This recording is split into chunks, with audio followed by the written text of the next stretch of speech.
नमस्कार, आप देख रहे हैं जी इंडिया न्यूज में। आप सभी के साथ हूं ज्योति शर्मा। सीएम मोहन यादव के पिपरा में गरजे होंकार, कांग्रेस पर सीधा प्रहार, जय श्री राम के नारों से गूंज उठी बालाकोठी मैदान। बता दें कि बिहार विधानसभा चुनाव के तहत आज पिपरा विधानसभा में बालाकोठी में आयोजित भारतीय जनता पार्टी के भव्य चुनावी रैली में मध्य प्रदेश के मुख्यमंत्री डॉक्टर मोहन यादव ने अपने जोशीले उपस्थिति से माहौल को पूरी तरह से चुनावी जोश में बदल दिया। सभा में लोगों का जनसैलाब उमड़ पड़ा। वहीं मैदान में जय श्री राम और भारत माता की जय के नारों से वातावरण गूंज उठा।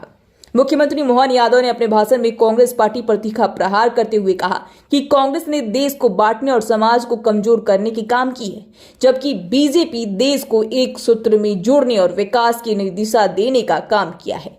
उन्होंने आगे कहा कि बिहार की धरती हमेशा से धर्म, संस्कृति और राष्ट्रवाद की प्रतीक रही है। आज जरूरत है कि पिपरा विधानसभा के लोग भारतीय जनता पार्टी के हाथ को और भी मजबूत करें। मोहन यादव ने जनता से अपील करते हुए कहा कि अगर आप सबों की अनुमति है तो मैं मंच से भाजपा प्रत्याशी श्याम बाबू यादव को विजय का प्रतीक माला पहनाऊं।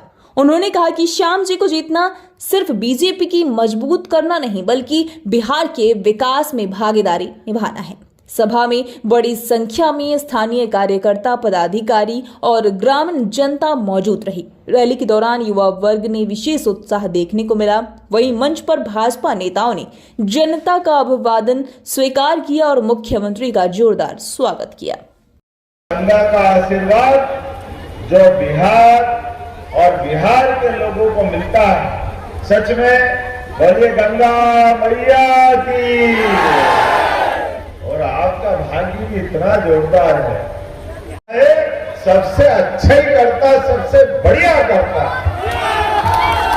बिहार के लोगों की जीवटता, बिहार के लोगों का काम करने का तरीका, और ये माता बहनें बैठी है, सच में छठ मैया के आशीर्वाद से पूरे देश का भला होता, संस्कृति का भला होता। माता बहनें अपने परिवार की आधार, इनकी अपनी साधना से पूरा घर आनंद से डूब जाता है। पति की दीर्घायु, पुत्र स्वस्थ रहे, परिवार में सुख समृद्धि आए, इतने साधना से आप अपने उस डूबते सूर्य से उगते सूर्य के बीच छठ मैया का ये त्योहार मनाते हैं। लेकिन बड़े दुर्भाग्य के साथ कहना पड़ेगा, जाने क्या दुश्मनी है कांग्रेस वालों को हमारे त्योहार से, हमारे देवी देवताओं से, हमारे सनातन संस्कृति से। जब भी बोलते उल्टा ही बोलते, इनके मन में भाव भी। अब छठ मैया, इनको छठ मैया का महापर्व इनको मजाक लगता है। अरे सबक सिखाना, इनको ठिकाने लगाना इनकी भावना के कारण। ये माता बहने एक एक कसम खा करके जाना कि जिसको त्योहार की इज्जत नहीं, जिसको देवी देवताओं की इज्जत नहीं, वो चुनाव में क्या करेगा। मुझे इस बात का भी दुख होता है, मैं मध्य प्रदेश की धरती से आता हूं और ये बिहार में कांग्रेस के राष्ट्रीय अध्यक्ष बिहार के बाहर जाकर जब इनके मुंह से निकलता है कि बिहार छोटा मोटा राज्य है, ये सारे बिहारियों का अपमान करते हैं। बिहार को छोटा मोटा राज्य है। अरे बिहार हजारों साल से सम्राट अशोक की धरती, राजा भोज की धरती, भगवान कृष्ण के काल से यहाँ के वंशजों ने दुनिया में की धाक भी बनाई, साख भी बनाई। हमें इस बात का आनंद है। अब कांग्रेस के लोगों ने चुनाव के पहले कैसे हार मान ली, आप उसका उदाहरण देखना। चुनाव चल रहा बिहार का, और बिहार में हम भी मध्य प्रदेश से आपके बीच में आ रहे हैं। मोदी जी आ रहे हैं, नीतीश कुमार जी घूम रहे हैं, सम्राट चौधरी घूम रहे हैं। सबका अभिनंदन करो जोरदार तरीके से। लेकिन कांग्रेस के नेता राहुल गांधी आज चुनाव है, कल चुनाव है, ये छोड़कर मध्य प्रदेश में छुट्टी बिताने गए अपने वहां हिल स्टेशन पचमढ़ी में। अरे भाई, चुनाव के टाइम मैदान में नहीं रहोगे। युद्ध के समय में सेना फौज की मैदान में नहीं रहेगी और हार हो जाएगी तो कहते बेईमानी हो गई, बेईमानी हो गई। आप में दम ही नहीं आने का, आपको मैदान में आने का दम नहीं, इसलिए पहले मैदान छोड़ दिया। और 3 दिन 4 दिन पहले जब सेकंड चरण का चुनाव था, तब भी चुनाव के दरमियान यहाँ कुछ बोलने के बजाय बिहार में वोट मांगने नहीं आए, दिल्ली में प्रेस कॉन्फ्रेंस कर रहे हैं और वहां कह रहे हैं हरियाणा का चुनाव बेईमानी से हराया। अरे हरियाणा भी तुम्हारे अकर्मण्यता के कारण से हारे थे और बिहार में भी तुम्हारा सुपड़ा साफ होने वाला है, कोई बचाने वाला नहीं। चुनाव के समय चुनाव जैसी बात करो, अपने अच्छे काम को बताओ, आपके मन में भाव कैसा है। आज हमारे बीच में उदाहरण है इस बात का, मैं उज्जैन से आता हूं और सांस्कृतिक अनुष्ठान का पर्व चल रहा है। जब से बाबा विश्वनाथ के धाम पर यशस्वी प्रधानमंत्री ने काशी विश्वनाथ लोकार्पण किया, काशी के माहौल बदला। भगवान राम अयोध्या में मुस्कुरा रहे क्या नहीं मुस्कुरा रहा है? बोला जय जय श्री राम। और मैं आज यहाँ हम इस बात की बात कर रहे हैं कि अयोध्या से बिहार का संबंध कई लाख साल पहले माता सीता माता के नाम पर सीतामढ़ी धाम यहाँ है। ऐसे में सीतामढ़ी के आधार पर सीता मैया से भगवान राम का विवाह हुआ। भगवान राम ने निषाद राम सबरी माता के झूठे में गरीब से गरीब आदमी को गले लगा करके राम राज्य की स्थापना की। लेकिन बड़े बेसर में कांग्रेस वाले ये भगवान राम के भी जन्म का प्रमाण पूछ रहे थे और बताओ अयोध्या में भगवान राम पैदा हुए कि नहीं? बोलो हुए कि नहीं अयोध्या में राम? आप बताओ हुए कि नहीं हुए? आपको मालूम, इनको मालूम, अगर नहीं मालूम तो कांग्रेस को नहीं मालूम। ये कोर्ट में, हाई कोर्ट में, सुप्रीम कोर्ट में शपथ पत्र दे रहे, कहां राम, कहां पैदा हुए, किसने देखा? अरे बड़े दुर्भाग्य के साथ कहना पड़ेगा, राम और कृष्ण की धरती पर 5000 साल पहले भगवान कृष्ण हुए, लाखों साल पहले भगवान राम हुए और पूरे देश के लोग विदेश में किसी देश में चले जाए, अमेरिका, इंग्लैंड, किसी देश में, और जाकर अपना परिचय दे कि आप कहां से आए, आप केवल ये बोल दो मैं राम और कृष्ण की धरती से आया, वो सामने वाला अपने आप कह देगा ये हिंदुस्तान से आए, ये दुनिया को मालूम। लेकिन नहीं मालूम तो कांग्रेस और उनके साथ वालों ये लगातार मजाक बन रहा है। लेकिन आज जब मैं आपसे बात कर रहा हूं तो और मुझे इस बात को बोलना पड़ेगा कि जब अयोध्या में भगवान राम मुस्कुरा रहा है, बाबा महाकाल के महालोक के बाद हमारा उज्जैन पूरा बदल गया। मैं आपको आपके बीच में एक बात और बताना चाहता हूं, ये भारतीय जनता पार्टी जो सांस्कृतिक राष्ट्रवाद के आधार पर पर्यटन की ताकत बढ़ा करके गरीब से गरीब आदमी, ऑटो वाले, ठेले वाले, होटल वाले, चाय वाले, छोटे मोटे सामान बेचने वाले, जब से बाबा महाकाल का महालोक बना, एक बार बाबा महाकाल का जयकारा लगा, महाकाल महाराज की।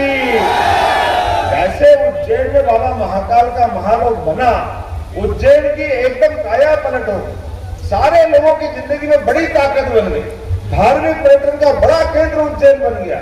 आज हमारे उज्जैन में 7 करोड़ लोग बीते साल आए, कहा 50-60 लाख लोग आते थे, ये 7 करोड़ लोग आए और इससे पूरा माहौल बदला। लेकिन दुर्भाग्य के साथ कहना पड़ेगा, जब हम ये बात करते हैं तो आज के समय राम जी का मामला है, अब कांग्रेस जब सुप्रीम कोर्ट से फैसला हो गया, भगवान राम धूमधाम से मुस्कुरा रहे हैं, तो क्या हम भी राम वाले हैं, हम भी राम वाले हैं, हमने क्या विरोध करा? अरे भैया तुमने तो कहां विरोध नहीं किया, दुनिया जानती। लेकिन चलो अभी कहा देर हुई, अभी जमुना जी का कृष्ण कन्हैया बाकी है कि नहीं बाकी है? आप बताओ बाकी है कि नहीं? बोलो गोपाल कृष्ण भगवान की। अभी कन्हैया मुस्कुराना बाकी है। अगर आप में दम है और आप वास्तव में सनातन संस्कृति को मानते हो तो दम से बोलो कांग्रेस के नेता राहुल गांधी कि हाँ, मैं मथुरा में कृष्ण कन्हैया के मुस्कुराने के लिए साक्षी बनने को तैयार हूं। इनके दम होना चाहिए सबके बीच। लेकिन ये नहीं बोले, ये आज भी भगवान राम के मंदिर के दर्शन करने नहीं गए, इनके मन में भावना नहीं है। ये इतनी मोटी चमड़ी के हैं, वोट मांगने तो आएंगे लेकिन सनातन संस्कृति का सम्मान नहीं करेंगे। मैं आपसे एक और बात कहना चाहता हूं, मैं आपके बीच में इस कारण से भी आया, ये चुनाव लोकतंत्र का भी है, ये चुनाव आम आदमी का भी, गरीब से गरीब आदमी के, किसान परिवार के, मजदूर परिवार के, कोई भी परिवार का व्यक्ति ये चुनाव लड़ सकता कि नहीं लड़ सकता? आप बताओ, लड़ना चाहिए कि नहीं लड़ना चाहिए? लड़ना चाहिए कि नहीं लड़ना चाहिए? लेकिन मेरे अपने परिवार से ये भारतीय जनता पार्टी फैले हुए कीचड़ में एक किसान परिवार के, मेरे यहाँ कोई सांसद नहीं, कोई विधायक नहीं, मंत्री का तो सोच ही नहीं सकते, और इतने बड़े राज्य का मुख्यमंत्री बनाती है, ये केवल भारतीय जनता पार्टी बना सकती है। मुझे इस बात का गर्व है।